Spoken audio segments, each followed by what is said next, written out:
Assalamualaikum, salam Malaysia Madani Kanta 744 mendahului berita dimulakan dengan rangkuman laporan utama dalam segmen esensi. Malaysia kutuk pencerobohan Israel terhadap Iran dan menggesa kurangkan ketegangan melalui diplomasi. Perdana Menteri Datuk Seri Anwar Ibrahim menegaskan konflik ini bukan sahaja meragut nyawa orang awam tetapi berpotensi menjejaskan kestabilan geopolitik dan ekonomi global termasuk pasaran tenaga. Kerajaan juga meneliti implikasi konflik tersebut terhadap Malaysia melalui mesyuarat Majlis Penasihat Ekonomi. Sementara itu, Malaysia juga menegaskan kepentingan mengelakkan ketegangan di Asia Barat daripada mencetuskan konflik lebih besar dalam kalangan negara Islam.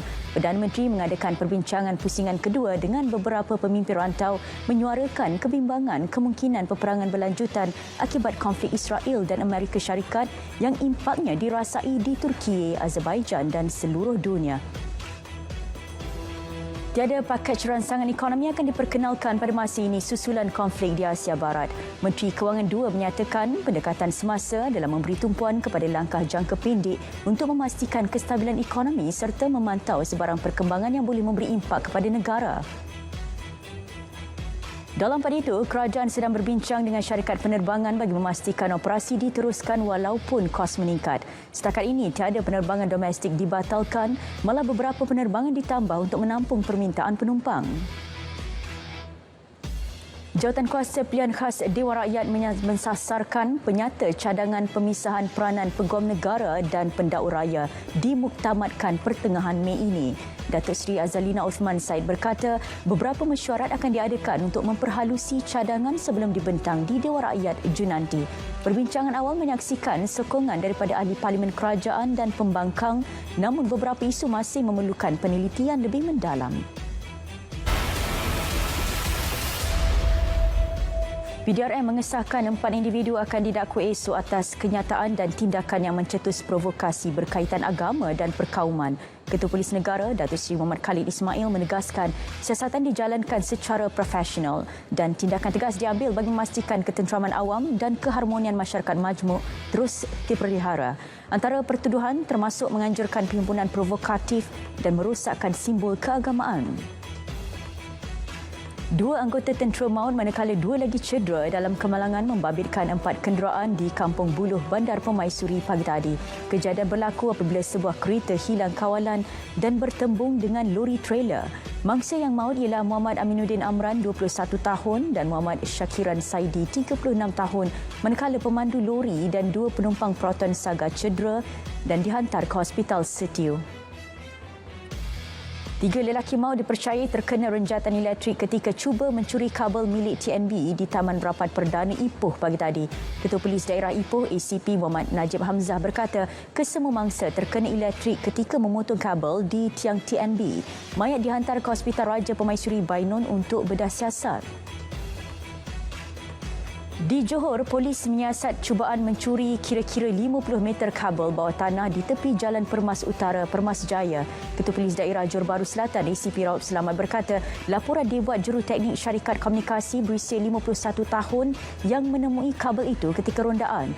Polis turut meneliti rakaman video tular yang menunjukkan suspek dihalang beberapa remaja bermotosikal.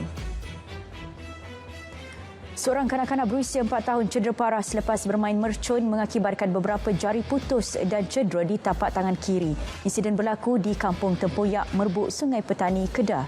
Menurut Ketua Polis Daerah Kuala Muda ACP Hanian Ramlan, mangsa telah dibawa ke Hospital Sultan Abdullah Halim untuk rawatan manakala jenis mercun yang digunakan masih dalam siasatan polis. Seorang nenek didenda RM1,500 oleh masyarakat Mahkamah Magistrate Kangar selepas mengemukakan maklumat palsu ketika mendaftarkan kelahiran cucunya. Tan Kim Lian, 67 tahun, mengaku bersalah di hadapan Magistrate Nurul Natasha Rizal.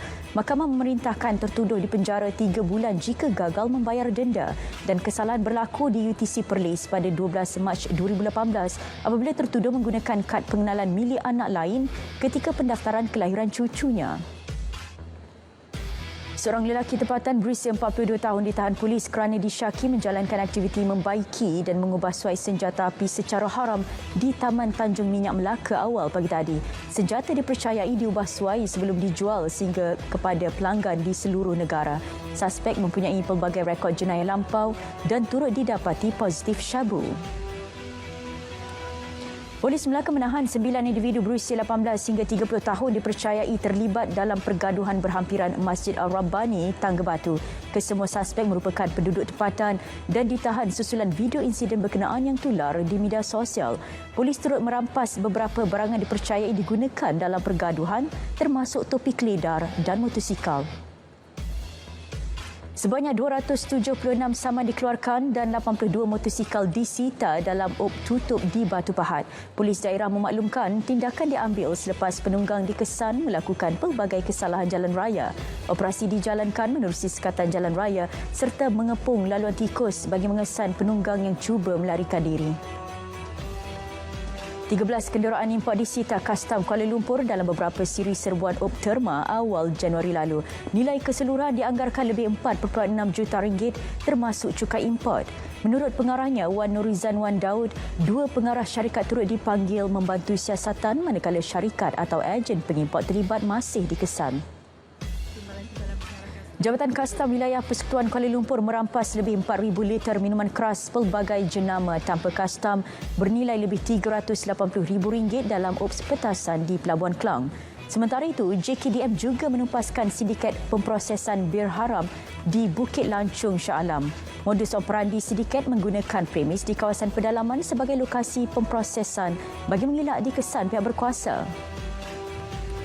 Pelbagai agensi keselamatan di Perlis melipat gandakan usaha menutup ruang yang boleh dimanipulasi bagi membantras kegiatan haram rentas sempadan.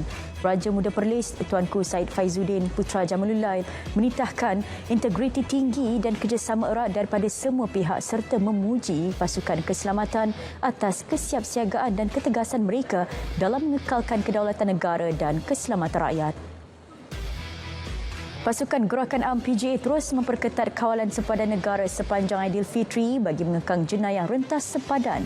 Kira-kira 360 pegawai dan anggota Batalion 8 Pangkalan Cepa terlibat dalam optaring wawasan Kelantan dengan fokus mencegah aktiviti penyeludupan dan pelanggaran undang-undang.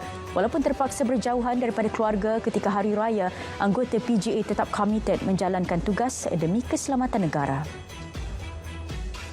Seramai 171 keluarga terjejas fenomena air pasang besar monsun Timur Laut menerima bantuan RM500 setiap keluarga melalui tabung bencana kerajaan negeri melibatkan peruntukan RM85,500. Kejadian air pasang besar dan angin ribut pada November lalu menjejaskan beberapa kawasan pesisir pantai termasuk Sekincan, Parit Lima, Sungai Besar dan Sungai Air Tawar.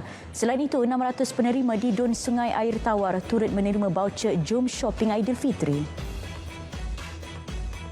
Tokoh wartawan negara Adibah Amin, 90 tahun, menerima bantuan wang tunai dan barangan keperluan asas melalui tabung kasih Hawana.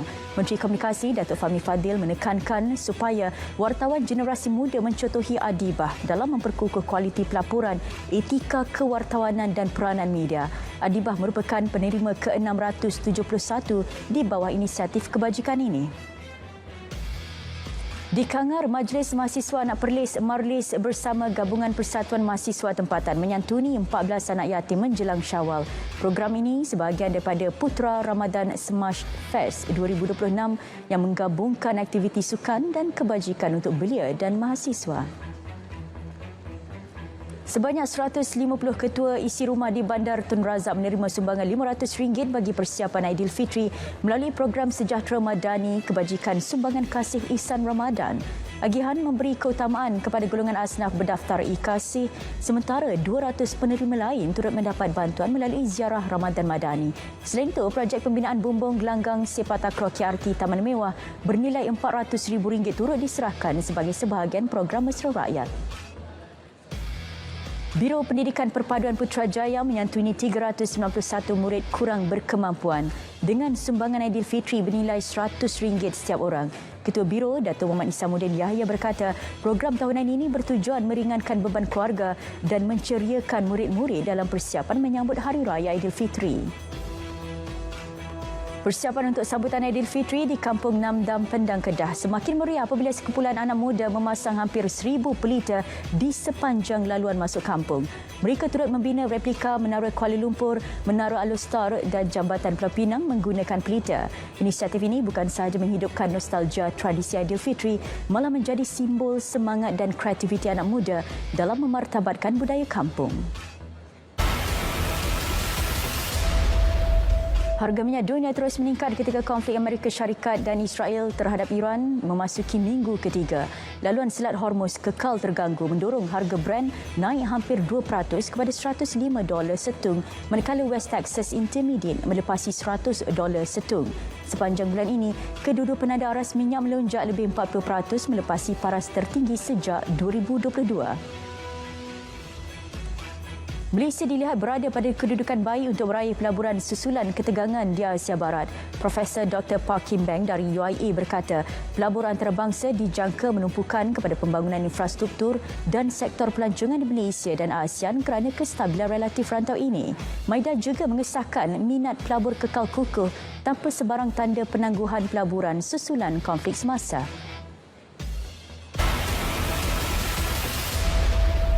Selat Hormuz kini sepenuhnya di bawah kawalan Iran. Jurucakap Kor Pengawal Revolusi Iran, Brigadier Jeneral Ali Muhammad Naini, memberi amaran sebarang pencerobohan akan menerima tindak balas tegas. Beliau juga menambah, Iran masih memiliki sistem senjata berkuasa tinggi, menimbulkan kebimbangan konflik meluas di kawasan maritim sensitif seperti Teluk Parsi dan Selat Hormuz. Sementara itu, Presiden Trump memberi amaran kepada NATO mengenai masa depan buruk jika Selat Hormuz tidak dibuka sambil menegaskan China perlu membantu kerana 90% minyaknya melalui laluan itu. Trump berharap negara seperti China, Perancis, Jepun, Korea Selatan dan Britain menghantar kapal perang bagi memastikan laluan perkapalan kekal terbuka.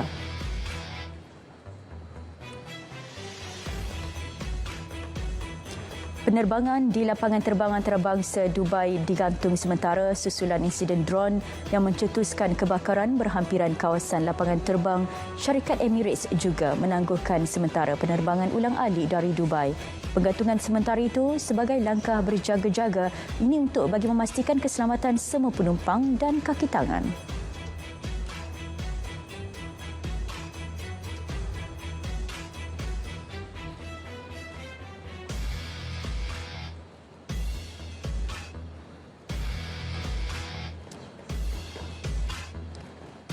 Saudara, sekian Kanta 744. Assalamualaikum, salam Malaysia Madani.